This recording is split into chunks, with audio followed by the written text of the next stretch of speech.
তো এখন সন্ধ্যাবেলা চায়ের আড্ডা নিয়ে চলে এসেছি। মাছগুলোকে কোটিং করা হয়ে গেছে।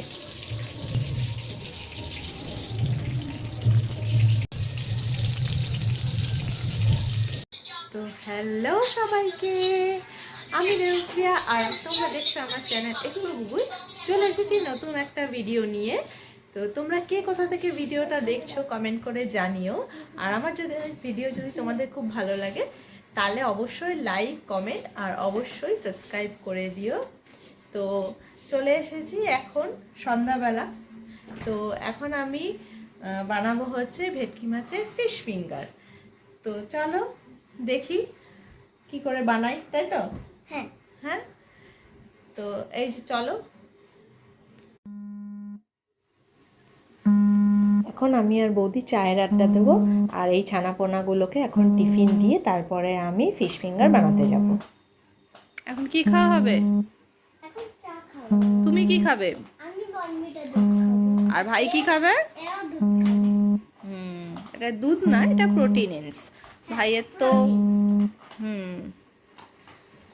সন্ধ্যাবেলা ঘুম থেকে উঠেই জানো তো আগে আমি ওকে বই খাতা দিয়ে বসিয়ে দিই, তারপরে রান্নাঘরে গিয়ে চা করে নিয়ে এসে তারপরে ওকে এখন বিস্কুটটা খাইয়ে দিচ্ছি। কারণ ওকে নিজে হাতে খেতে দিলে তো ও সারা খাট ছড়াবে, তাই জন্য ওকে আমি খাইয়ে দিচ্ছি। ওকে খাইয়ে নিয়ে তারপরে আমি ওকে পড়তে বসিয়ে দেবো, একটু বৌদির কাছে ও পড়বে, ততক্ষণে আমি রান্নাঘরে ঝটপট করে আমার কাজগুলো সেরে আসবো। আর ওকে বিস্কুটটা খাওয়ানোর হয়ে গেলে তারপরে এই যে একসাথে আমি আর বৌদি চায়ের আড্ডা নিয়ে বসে পড়েছি। আসলে সন্ধ্যাবেলা না কীরকম একটা চা তেষ্টা পায়, মানে সন্ধ্যাবেলা চা না হলে পরে মনে হয় যেন গোটা দুনিয়া অন্ধকার দেখি, এরকম একটা ব্যাপার লাগে আমার।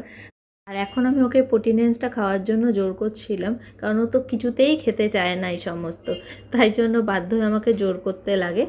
আর এই যে দেখো এতক্ষণ জোর করার পর এখন নিয়ে বসেছে, গ্লাসে চুমুক দিচ্ছে।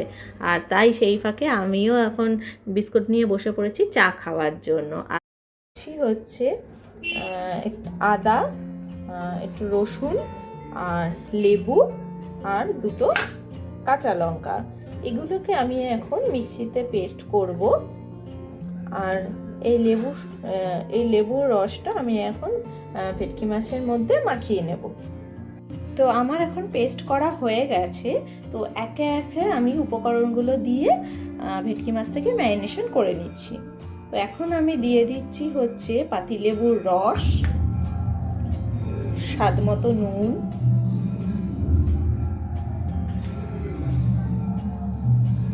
একটু লঙ্কার গুঁড়ো,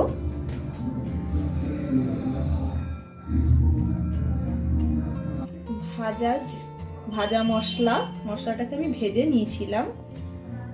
আর দিয়ে দিচ্ছি জিরের গুঁড়ো,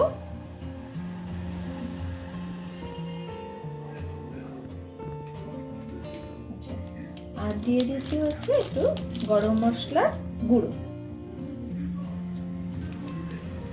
আমার হাতছানি না আসে।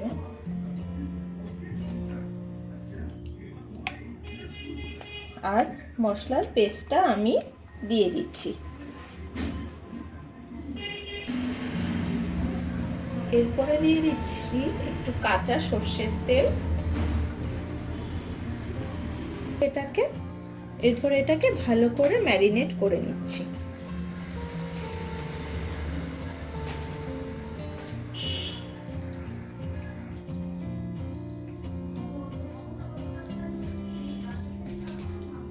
এটা ম্যারিনেট করা হয়ে গেলে এটাকে আমি এবার 1 ঘন্টা মতো ঢাকা দিয়ে রেখে দেব, যাতে ভালো করে মশলাগুলো এই মাছের মধ্যে ঢুকতে পারে। এবার ফিশ ফ্রাই বানানোর জন্য দুটো ডিম নিয়ে নিয়েছি, ডিমের সাথে একটু নুন অ্যাড করে দিচ্ছি, দিয়ে ডিমটাকে এবার ফাটিয়ে নেব।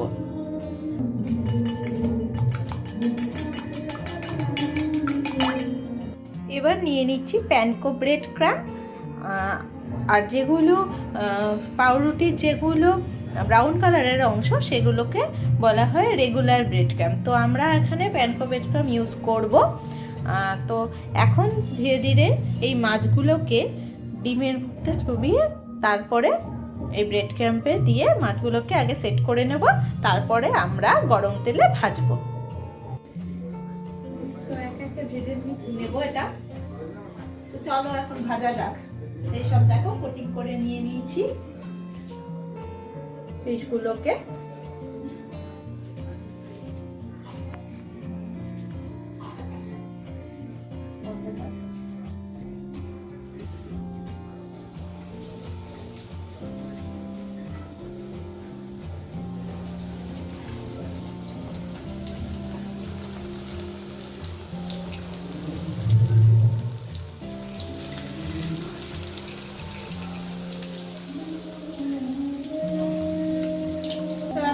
তেলে দিয়ে এখন এগুলোকে ভেজে নিচ্ছি। তো চলো চটপট ভেজে নেই, তারপরে তোমাদের সাথে দেখা হচ্ছে কেমন হলো পরে দেখবো। এক পিঠ ভাজা হয়ে গেলে আমি এক পিঠে উল্টে দিচ্ছি।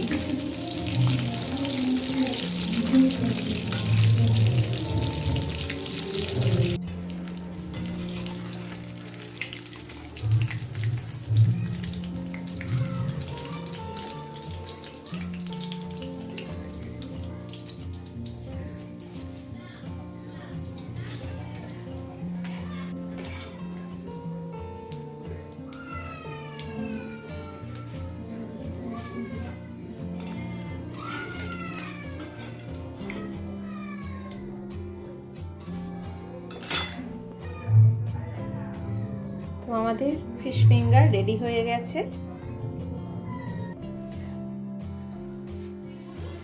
নাও কেমন হয়েছে বলো খেয়ে।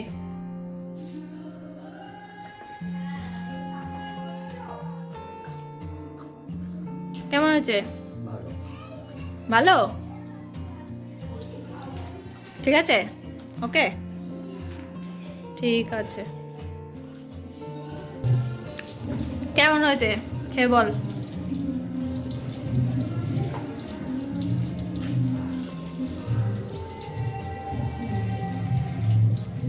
ভালো হয়েছে? ওর বাবাকে দিয়ে আসলাম, বাবা বললো ভালো হয়েছে। ভালো হয়েছে। তো এবার আমি খেয়ে দেখবো কেমন হয়েছে।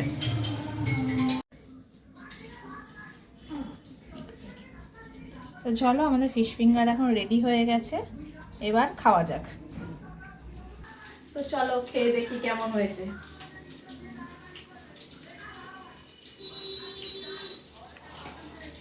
গরম, সত্যি খুব ভালো হয়েছে। নিজে বানিয়েছি বলে বলছি না, খুব ভালো হয়েছে। তো চলো ভিডিওটাকে এখানেই এন্ড করছি, আমি এখন খাই। তো চলো দেখা হচ্ছে নেক্সট ভিডিওতে, ততক্ষণের জন্য টাটা।